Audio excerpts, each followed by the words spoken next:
야곱 자신의 욕심으로 또 선택으로 약속의 땅을 떠나야 하는 처지가 되었지만 하나님께서 그를 그냥 보내지 않으셨었죠. 그의 선택을 허락해 주시고 또 함께 하시겠다, 돌아오게 하겠다 약속하셨습니다. 이 베델이라는 약속, 그 믿음의 점을 찍어두고 길을 떠나는 야곱의 이야기를 지난주 보셨습니다. 오늘 본문은 야곱이 벌써 하란에 다다른 것을 배경으로 하고 있습니다. 동방 사람의 땅에 이르러서 이제 외삼촌 라반을 찾아야 해요. 와본 적도 만난 적도 없을 뿐더러 어디 느티나무 옆 파란 대문을 찾아야 되는 것도 아닙니다. 양을 치는 유목민족인데 어디 어떻게 다니고 있을지 알 수가 없어요.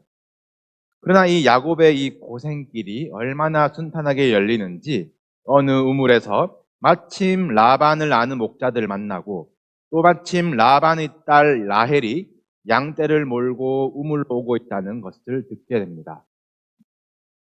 양을 치는 여성, 굉장히 진취적이죠. 어머니 리브가를 닮았습니다. 야곱이 라헬을 만나고 소리내어 울어요. 긴 여정의 긴장이 풀어졌지 않겠습니까? 그리고 눈에는 콩깍지를 얻게 됩니다.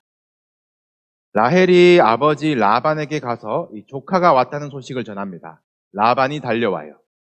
야곱의 외삼촌 라반이 등장하는 순간입니다.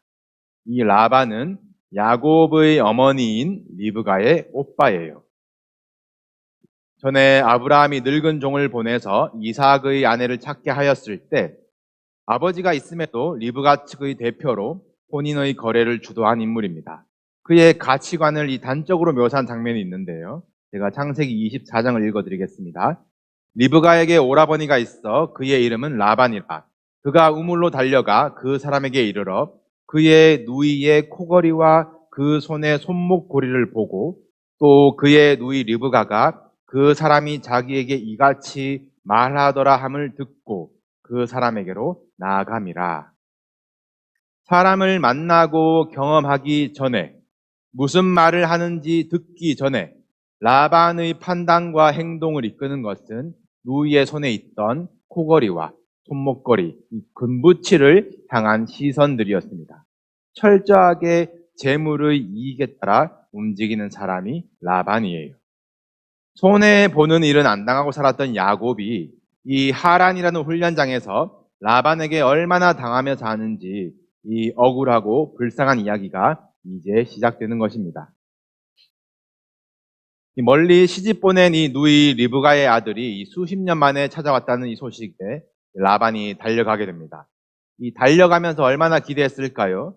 전에 늙은 종이 왔을 때에 그가 가져온 은금, 패물, 낙타들 그 미천으로 이 집안이 일어섰는데 그의 아들이 왔으니 또 이제 한몫 잡겠다 기대하면서 달려갑니다. 갔는데 웬걸 길에서 돌베개 베고 자면서 몇 달을 그냥 걸어온 웬 거지가 조카라고 있는 거예요. 바로 라반이 갑의 자리에 올라갑니다. 야곱에게 품삯을 정하라고 제안을 하죠. 이 노동의 대가를 쳐주는 것처럼 들리지만 절대 손해볼 생각은 없고 오히려 조카를 이 갑과 을의 관계에 두는 라반입니다. 야곱이 이때 지지 않고 참 잘 계약을 했어야 했는데 이미 눈에 낀 콩깍지 때문에 많이 손해를 봐요. 7년을 일하겠으니 라헬을 아내로 주십시오 요구합니다. 이 당시에는 이 신부를 데려오려면 이 신랑이 지참금을 이 신부 측 가족에다가 이제 집에다가 지불을 했어야 했는데 야곱은 돈이 없습니다. 라헬을 신부로 맞이하는 지참금을 자신의 이 7년 품삯으로 갚겠다라는 이 제안이에요. 레위기에 보시면 이 남녀가 이미 동침을 하여서 아버지의 의사와는 무관하게 결혼을 해야만 하는 사이가 생겼을 경우에 신랑은 이 신부 아버지에게 은 50세겔을 주어야 한다라는 율법이 있습니다. 보통 은 1세겔을 이 4일 품삯으로 보거든요. 그러면 50세겔은 200일 품삯, 휴일 따지고 해서 1년도 안 되는 품삯인데 그러면 이제 대략 이 지참금의 시세를 아실 수가 있겠죠. 야곱은 지금 7년을 작정합니다. 이 완전수. 제가 라헬을 완전히 사랑합니다. 이런 표현 같은데, 이 라반 입장에서는 완전히 땡큐죠. 그렇게 무보수로 야곱을 7년을 부려먹는데, 이 사랑의 눈먼 자 야곱은 이 7년도 며칠같이 여기면서 그냥 보냅니다. 7년이 다 되어서 라헬을 아내로 맞이할 수 있게 되는데, 이 라반이 고맙게 사람들을 다 모아서 잔치를 불러줘요. 그리고 계속 포도주를 권하네요. 어떻게 누웠는지 기억도 못하고 아침에 깨어보니 옆에 누운 이는 라헬이 아니라 언니 레아입니다. 성경에 보시면 레아는 시력이 약하고 라헬은 곱고 아리따우니 라고 나오는데, 이 시력이 약하다는 것은 왜 그렇게 표현하는지 모르겠지만 이목구비가 흐릿해서 다른 사람들의 시력을 약하게 하는지 아무튼 못생겼다는 표현이에요. 이 많은 사람들 앞에서, 증인들 앞에서 강제로 합방시키는 방법 외에는 이 시집갈 방법이 없을 그런 딸이었나 봅니다. 아침에 깨어난 야곱의 마음은 어땠을까요? 속임을 당하는 기분이 어떤 것인지 이제야 알았을까요? 억울해하는 야곱에게 이제 라반이 다시 먼저 제안을 합니다. 정 라헬을 원한다면 이 7일간의 혼인 예식 기간을 끝내고 다시 7년을 일하는 것을 약속하면 내가 그때 라헬을 아내로 주겠다 제안을 합니다. 그러니까 지참금으로 따지면 지금까지 모아온 이 7년의 품삯을 레아에게 이제 써버린 것이고, 일주일 후에 얻을 라헬을 위해서 앞으로 이 7년 노동의 빚이 생겨버린 것입니다. 처음 7년이야 며칠같이 여겼다라고 되어 있어요. 그 다음 7년의 이 빚을 감당하면서 이 원망은 누구에게로 향하겠습니까? 우리 성경에는 이 레아가 사랑받지 못함이라고 이제 부드럽게 나와 있지만, 이 원어로 보시면 가증이 여김이에요. 레위기에 먹지 말라고 하신 그 땅에 기는 짐승들을 이야기할 때 가증이 여김, 그것을 레아에게 썼습니다. 레아의 심정을 조금 더 섬세하게 같이 느껴봅시다. 야곱이 누구를 좋아하는지, 무엇을 바라고 원하며 7년을 버텨왔는지 레아도 잘 알겠죠. 아버지가 네가 신혼방에 들어가라고 했을 때에 마음이 어떠했겠습니까? 선택의 여지가 없어요. 다음날 아침에 일어난 그 남편이라는 야곱의 표정을 보고 레아의 심정은 어땠겠습니까? 그런데 일주일 만에 다시 라헬을 아내로 주는 아버지에 대해서는 마음이 어땠을까요? 나중에 이 자매의 출산 경쟁을 보시면 레아는 라헬의 허락을 받아야 또 대가를 지불해야 남편 야곱과 동침할 수 있는 신세가 됩니다. 수천 년이 지난 지금도 보세요. 라헬, 레이첼로 이름 짓는 사람들은 많지만 리아로 이름 짓는 가정들은 참 드물지 않습니까? 레아의 마음을 표현할 단어는 전부 수치심, 모멸감, 비참함, 외로움, 상처투성이의 여인입니다. 부모로부터, 형제로부터, 배우자로부터 혹시 레아와 같은 이 아픈 상처를 지니신 분들이 계십니까? 하나님의 시선은 늘 상한 심령, 소외된 자들을 향해 계시고 늘 은혜를 베푸신다는 사실이 위로가 되시기를 축복합니다. 여호와께서 레아가 사랑받지 못함을 보시고, 레아의 상처의 시작은 동생과의 비교에서부터 오는 그 열등감이었죠. 하나님이 라헬의 태를 잠시 닫으시고 레아에게 먼저 생명의 기쁨을 허락하시는 것으로 갚아주십니다. 위로해 주세요. 레아가 첫째 아들 르우벤을 낳고 여호와께서 나의 괴로움을 돌보셨다 고백해요. 하나님의 은혜인 것을 아는 거죠. 그런데 그 다음 고백을 보시면 이제는 내 남편이 나를 사랑하리로다. 무슨 말입니까? 하나님이 돌보시는 하나님의 은혜에 만족하지 못하고 하나님의 은혜는 남편이 나를 사랑하는 그 내 만족의 도구가 되어야 한다는 그 고백이에요. 참 인간의 연약한 모습, 우리의 모습 아닙니까? 은혜를 받아도 또 쓴뿌리를 스스로 꺼내서 스스로 상처내고 있어요. 하나님이 가시를 보게 하시고 붙잡게 하시면 뽑아내야 하는데 이 가시 빠지면 허전할까 봐 더 밀어놓고 있는 것은 아닌가. 한량 없으신 하나님의 은혜가 왜 나에게는 향하지 않습니까? 느껴지신다면, 기도해도 상처가 그대로라면, 혹시 내가 채워지지 않을 욕구에 하나님의 은혜를 갖다 붙이는 것은 아닌가 돌아보시기를 바랍니다.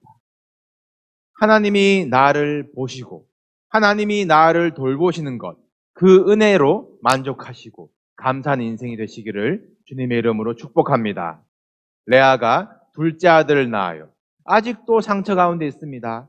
여호와께서 내가 사랑받지 못함을 들으셨다. 시므온이라 이름해요. 아직도 감사와 만족이 없는 레아입니다. 레아가 셋째도 이어서 낳습니다. 슬슬 이 레아와 라헬의 어떤 우월감이 역전되기 시작해요. 내가 그에게 세 아들을 낳았다. 아들 셋은 자랑이 아닌 것 같은데. 네. 하나님의 은혜죠. 그런데 레아의 만족은 어디에 있습니까? 내 남편이 지금부터 나와 연합하리로다. 레위. 그렇게 이름 짓지만 실상은 전혀 남편과 연합하지 못합니다. 아직도 채워지지 않을 그 욕구 가운데 레아의 소망이 있으니 상처도 그대로인 거예요. 이렇게까지 해도 안 되나 오히려 더 비참해지는 것입니다. 이 삼형제의 토울이 얼마나 되는지, 얼마나 세월이 흘렀는지 모르겠지만 레아가 넷째 아들을 낳을 때에 그의 마음이 변해 있는 것을 볼 수가 있습니다. 유다, 내가 이제는 여호와를 찬송하리로다. 그 쓴뿌리 상처가 얼마나 질긴지 우리도 경험하고 있기 때문에 레아의 상처가 회복되었다 단정하기는 조심스럽지만 적어도 이제는 더 이상 채워지지 않을 욕구에 저의 소망을 두지 않습니다. 남편에게 소망을 두지 않아요. 내가 이제는 여호와를 찬송하리로다. 하나님으로 만족하는 것입니다. 그냥 나오는 찬송이 아니에요. 내가 이제는 굉장한 의지의 찬송입니다. 하나님의 은혜가 나의 상처를 덮고 나의 만족을 완전히 채우십니다. 감사의 찬송입니다. 하나님도 이제 되었다 싶으신가 봐요. 레아의 출산이 잠시 멈춰지게 됩니다. 앞으로 얼마 후에 레아와 또 레아의 시종에게서 아들 4명이 더 태어나는데 이들의 이름을 보시면 뜻으로만 따지면요. 복됨, 기쁨, 보상, 후한 선물이라는 뜻으로 레아가 이름합니다. 야곱은 여전히 레아와 붙어있는 상황이지만 레아의 만족은 채워져 있어요. 채워지지 않을 내 욕심에서 시선을 옮겨서 나를 만족시키시는 하나님에게로 찬송이 열리자 그의 인생이 복되고 기쁘고 보상과 선물이 있는 것입니다. 이 원리가 여러분의 인생의 돌파가 되시기를 축복합니다. 문제는 라헬이에요. 자기가 야곱에게서 아들을 낳지 못함을 보고 그의 언니를 시기하여 야곱에게 이르되 내게 자식을 낳게 하라. 그렇지 않으면 내가 죽겠노라. 라헬은 이 집안에 굉장히 익숙한 그 불임이라는 상태에 있습니다. 사라나 리브가에 비하면 더 적은 시간을 기다리고 있으면서 죽겠다고 고통하고 있는 이유가 무엇입니까? 남과 비교하여 보는 것이. 레아는 가지지 못한 그 남편의 사랑을 자신이 차지한 것은 보지 못하고 자기가 가지지 못한 것에 대한 욕심, 평생 우월하게 살았던 그 레아와 내가 비교되고 있다는 그 자존심, 이 육체의 열매가 무엇입니까? 시기하는 것이. 또 자신의 문제이면서 야곱의 탓을 하는 것이에요. 또 야곱은 어떻습니까? 성을 내고 있어요. 또 야곱도 아내가 문제인 것을 알면서 하나님의 탓을 하고 있습니다. 결국 이 가정이 삐뚤어진 경쟁 관계로 말려들게 됩니다. 라헬이 수를 써요. 자신의 시녀 이 빌하를 대리모로 세웁니다. 이것도 할머니 사라가 했던 방법이죠. 그렇게 아들을 낳아서 빌하가 낳은 아들을 라헬이 이름 짓기를 억울함을 푸심. 뭐가 그렇게 억울할까요? 억울하면 야곱이 제일 억울하고 레아가 억울할 텐데. 그리고 빌하를 통해서 아들을 얻는다고 라헬의 억울함이 진짜 풀리겠습니까? 빌하가 다시 임신하여 아들을 낳는데 라헬이 이름하기를 납달리, 경쟁이라고 이름 짓습니다. 이제 대놓고 붙어보자, 경쟁해보자라는 거예요. 라헬도 스스로 상처를 내면서 채워지지 않는 그 욕구의 덫에 걸리는 것입니다. 라헬이 만족하지 못하는 것은 빌하가 아기를 낳아서 그런 것이 아니에요. 애초에 시기심과 경쟁심이 그 동기가 된 그 마음은 채워질 수가 없습니다. 계속 다른 비교가 보이는 것이에요. 영원히 행복할 수 없고 감사할 수 없는 것입니다. 여러분, 사촌이 땅을 사면 배가 아프다고 하죠. 배가 아프고 말면 다행입니다. 그 시기심은 영혼을 좀먹고 입술에 찬양과 감사를 지워버리는 무서운 육체의 일인 줄로 여러분 분별하시기를 바라요. 잠깐 경험해본 이 이민사회이지만 특히 우리 오하이오 이 좁은 한인사회 몇 없는 이들끼리 그냥 시기와 경쟁으로 거기에 빠지기 쉬운 덫이 얼마나 많은 줄 모르겠습니다. 여러분, 비교하는 눈을 들어서 하나님의 은혜를 바라보시기를 축복합니다. 여러분의 눈과 귀와 입술을 지키십시오. 사무엘서를 보시면 브닌나라는 여자는 자녀들이 많아서 그들과 화목제물을 나누고 기뻐합니다. 그러나 한나는 자녀가 없어서 서러워서 울면서 나도 아들 달라고 기도합니다. 비교할 때는 감사도 없고 만족도 없고 찬송도 없어요. 그러나 한나의 기도가 달라는 기도에서, 나의 만족을 위한 기도에서 드리겠습니다. 하나님의 만족을 구할 때에 아들을 주시고 사무엘을 주시고 한나는 그 귀한 아들을 떼어놓고 드리고도 감사할 수 있는 것이 한나의 감사 찬송이 사무엘상 2장에 기록되어서 전해져 내려오지 않습니까? 내 보물이 있는 곳에 내 마음이 있다 라고 하셨습니다. 여러분이 가지기 원하시는 보물은 무엇입니까? 주님이 여러분의 보물 되시고 여러분의 소망이심을 찬송하며 감사할 수 있는 여러분들 되시기를 주님의 이름으로 축복합니다. 라헬의 불임 기간이 길어집니다. 야곱에게 낙해하라 남편을 탓하면서 남편에게 떼쓰던 그 마음이 사라질 때, 하나님이 주신다는 것이 깨달아질 때야 아들을 주세요. 하나님이 라헬을 생각하신지라. 라헬은 하나님이 나의 부끄러움을 씻으셨다 고백하면서 그렇게 원하던 아들을 받는 순간, 욕구가 채워지는 순간 더 배고파집니다. 이름하기를 요셉, 뜻은 더 주세요란 뜻이. 세월이 흘러서 라헬은 마지막 12번째 아들을 낳습니다. 그러나 허탈하게도 아들 못 낳으면 내가 죽을 것 같다는 라헬이 아들을 낳다가 죽어버립니다. 마지막에 슬픔의 아들 베노니라고 이름을 하고 죽어버려요. 야곱이 차마 아들의 이름을 그렇게 지을 수가 없어서 글자를 살짝 바꿔서 베냐민이라고 이름 짓습니다. 능력의 아들이라는 뜻이에요. 11아들 전부 자매의 전쟁 속에서 자매들이 경쟁적으로 이름을 짓다가 마지막에 겨우 야곱이 겨우 바꿔보는 이름입니다. 아버지 라반의 그 재물의 욕심 때문에 딸들은 치열한 경쟁 속으로 말려 들어가고, 남편 야곱은 투명 인간과 같은 존재감 속에 이름 하나 제대로 짓지 못합니다. 하나님에 대한 무지, 생명이 하나님께 있다는 믿음이 부재한 가정이에요. 이게 이스라엘의 12지파이고 사람의 혈통입니다. 자랑할 것이 하나도 없어요. 다음 주에는 아직도 이 양들의 생명쯤은 희고 얼룩진 것쯤은 자기 마음대로 할 수 있는 줄 착각하는 야곱을 보실 것입니다. 약속의 땅을 떠나 하란이라는 세상에서 세상의 방법대로 살아보려는 야곱이에요. 내 힘으로 집을 세웠다. 그 허벅다리가 꺾이고 하나님께 복종될 때까지 다듬어질 야곱입니다. 오늘 12아들 중에 누가 자랑할 것이 있습니까? 이삭과 리브가의 그 갈라진 애정, 레아와 라헬의 그 시기와 경쟁, 12아들도 그대로 닮아서 요셉을 죽이기에 이르지 않습니까? 상처투성이의 인간, 비교하며 시기하며 가질 수 없는 것을 끝없이 욕망하는 인간, 이런 연약한 우리들의 모습이 말씀 속에 비추어지고 있지만 그럼에도 우리에게 소망이 있음은 하나님께서는 묵묵히 하나님의 일을 해 나가신다는 것입니다. 이런 난장판 같은 가정을 약속대로 이끄시고 약속대로 지키셔서 다시 약속의 땅으로 옮기시고 또 뽑으시고 또다시 심으시고 인간의 자랑과 공로가 하나 남지 않을 때까지 다루시다 마침내 예수 그리스도께서 우리를 구원하시고 영원한 생명과 만족을 주시는 것이에요. 주님만으로 만족하는 여러분들 되시기를 축복합니다.